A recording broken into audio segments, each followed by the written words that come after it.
September 12, 2002. Two men in handcuffs are walked out of a Manhattan courthouse into a storm of flashbulbs. One is Dennis Kozlowski, the recently departed CEO of one of the most powerful conglomerates in America. The other is Mark Swartz, the company's former chief financial officer. Together, they stand accused of stealing over $170 million directly from their own company and fraudulently pocketing another $430 million through manipulated stock sales. The company they ran, Tyco International, employed 260,000 people across 100 countries and generated $40 billion a year. These two men treated its treasury like a personal wallet. Among the purchases made with company funds, a $30 million Manhattan apartment, a $6,000 shower curtain, a $15,000 dog-shaped umbrella stand, and a $2 million birthday party on the island of Sardinia featuring an ice sculpture of Michelangelo's David that urinated vodka. But this was not an accounting fraud or a Ponzi scheme. It was old-fashioned looting, the corporate equivalent of copying the keys to the vault. And the real question is not just how they did it. It is how nobody stopped them for nearly a decade. Empire building. Dennis Kozlowski did not come from money. Born in Newark, New Jersey in 1946 to second-generation Polish-American parents, his mother was a crossing guard. His father worked for the public transit system. No Ivy League degree, no family wealth. Kozlowski attended Seton Hall University, earned an accounting degree, and in 1975 joined Tyco International as a junior auditor. Tyco was modest then, founded in 1960 as a research firm in solid-state science. Kozlowski climbed steadily, mentored by CEO Joseph Graziano, a man known for extravagance, company jets, country clubs, lavish perks. When Graziano died in 1982, Kozlowski adapted to his conservative successor, John Fort III, becoming a disciplined numbers man. He ran Tyco's largest division, slashed overhead, and acquired competitors relentlessly. Businessweek called him a corporate tough guy, respected and feared in roughly equal measure. By 1992, Kozlowski had won the board's confidence and claimed the CEO chair at 46. What followed was a decade of furious expansion. He acquired hundreds of companies, including ADT Security, Kendall, and CIT Group. Revenue surged from $5 billion to $40 billion. The board raised his pay from $8 million in 1997 to $170 million by 1999, making him the second highest paid CEO in America. Wall Street loved him, and nobody questioned why a man who publicly bragged his company did not believe in executive parking spots had quietly opened a lavish Manhattan office overlooking Central Park, furnished entirely with company money. Fraud mechanism explained clearly. The mechanics were not sophisticated. That is what makes this case so unsettling.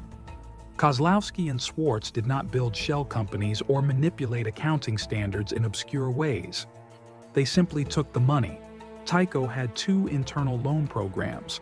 One helped employees relocate when operations moved from New Hampshire to Florida.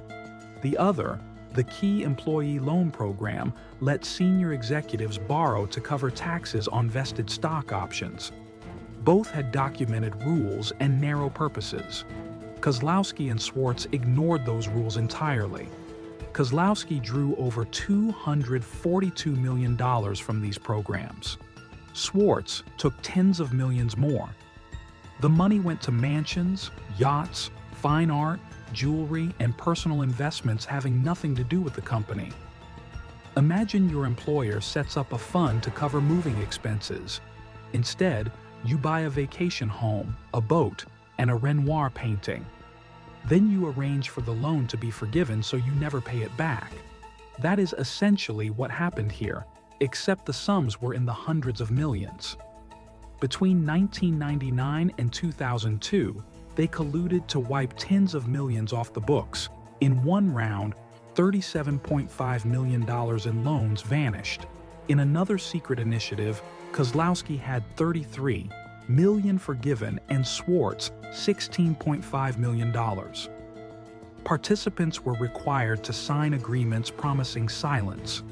The costs were buried inside larger corporate actions, public offerings, and divestitures, so the numbers would not stand out. Beyond the loans, both men sold hundreds of millions worth of restricted Tyco shares through offshore subsidiaries in bank secrecy jurisdictions. Red flags. The signs were there. They were systematically suppressed. Jean Terrell, a Merrill Lynch analyst, wrote a critical report questioning Tyco's acquisition pace and refused to upgrade the stock. Shortly after Kozlowski met privately with Merrill's CEO, Terrell was replaced. Her successor upgraded Tyco to buy. Merrill continued as a top underwriter. Short seller David Tice publicly questioned whether Tyco's acquisition reserves obscured its true financial picture. The SEC opened a quiet investigation but produced only a trivial adjustment, a few pennies per share, nothing more. Inside the company, the decentralized structure meant 4 divisions operated nearly independently. Each reported to Kozlowski, who reported to a board stacked with long-tenured members financially entangled with his decisions. The people who were supposed to be watching were not watching. System failure analysis. This was not just personal failure, it was structural. Tyco's board was compromised by long tenure, personal loyalty, and financial conflicts. One director had invested $5 million through a fund managed by a fellow board member. Another held controlling interest in firms receiving millions from Tyco for aircraft services. These were not independent overseers. They were beneficiaries of the system they were supposed to police. PricewaterhouseCoopers, Tyco's external auditor, failed to meet generally accepted auditing standards. Lead auditor Richard Scalzo spotted improper practices but let them continue without informing the audit committee. The SEC later banned him from auditing public companies. The broader regulatory environment was also slow. This was the early 2000s, a period of enormous corporate trust. CEOs were celebrated. Acquisition-driven growth was rewarded with higher stock prices, which fueled more executive compensation, which created the incentive to keep the machine running unchallenged. Collapse. The unraveling began not with a financial audit but with a sales tax investigation. In early 2002, New York authorities noticed unusual money flows between Tyco accounts and Kozlowski's personal accounts. They discovered he had purchased roughly $14 million in rare artwork, Renoir, Monet, and arranged for empty crates to be shipped to Tyco's New Hampshire offices, while the actual paintings went to his Manhattan apartment. The scheme dodged over $1 million in New York sales tax. Learning he was about to be indicted, Kozlowski resigned June 2, 2002. He was arrested the next day. Then the board discovered an unauthorized $20 million payment to Director Frank Walsh for brokering the CIT Group acquisition. That triggered a deeper probe. Once investigators began pulling the thread, the entire fabric came apart. By September, Kozlowski and Swartz faced 38 felony counts. Tyco stock, at $60 in January, crashed to $18 by December. Over $80 billion in market value evaporated. Human cost. That $80 billion was not abstract. Many of Tyco's 260,000 employees held company stock in retirement accounts. When the price collapsed, those savings collapsed with it. Retirees watched pensions dwindle to fractions of what they had been promised. Workers at acquired companies, who had endured painful layoffs and restructuring because they believed in the mission, learned the people at the top had been siphoning wealth while demanding sacrifice from everyone below. The first trial in 2004 ended in a mistrial after a juror was reportedly threatened. The second, in 2005, ended with guilty verdicts on 22 of 23 counts: grand larceny, securities fraud, conspiracy. Both were sentenced to 8 1/3 to 25 years. Kozlowski was fined $70 million. Swartz, $35 million. Together, they owed $134 million in restitution. A separate civil case later ruled Kozlowski must forfeit $500 million in compensation under New York's faithless servant doctrine. Psychological autopsy. In a 2013 parole hearing, Kozlowski finally said it plainly. "It was greed, pure and simple. I feel horrible." But the psychology runs deeper. Kozlowski grew up with nothing and built himself from the ground floor. The mentor he admired most, CEO Gaziano, was known for extravagance. When Kozlowski reached the top, he did not reject that model. He amplified it.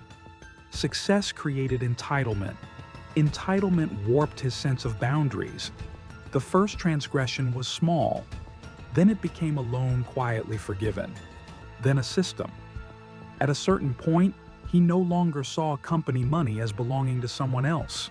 It became, in his mind, what he was owed. He surrounded himself with people who would not push back and cultivated a board financially intertwined with his decisions. The rules technically existed. Enforcement did not.